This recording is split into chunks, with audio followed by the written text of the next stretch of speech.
জ্যোতিষশাস্ত্রে 12টি রাশিকে বিভিন্নভাবে ভাগ করা হয়, যার মধ্যে অন্যতম হলো পুরুষ এবং স্ত্রী রাশি এবং চর, স্থির এবং দ্বিস্বভাব রাশির বিভাগ।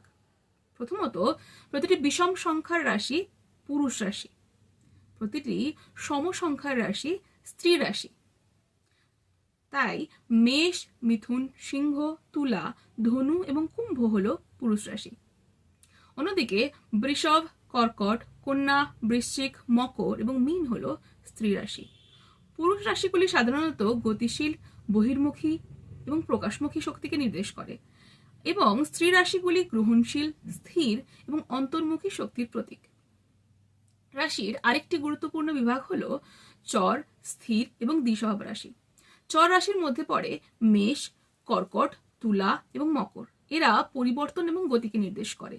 স্থির রাশির মধ্যে রয়েছে বৃষভ, সিংহ, বৃশ্চিক এবং কুম্ভ। এরা স্থায়িত্ব, দৃঢ়তা এবং স্থির মানসিকতার প্রতীক। দ্বিস্বভাব রাশির মধ্যে পড়ে মিথুন, কন্যা, ধনু এবং মীন। এরা পরিস্থিতি অনুযায়ী মানিয়ে নেওয়ার ক্ষমতা এবং দ্বৈত প্রকৃতিকে বোঝায়। এইভাবে রাশিচক্রের ভেতরে পুরুষ এবং স্ত্রী, চর রাশি, স্থির রাশি এবং দ্বিস্বভাব রাশির মানুষের স্বভাব, শক্তি, আচরণের প্রতীকী ব্যাখ্যা দিতে সাহায্য করে।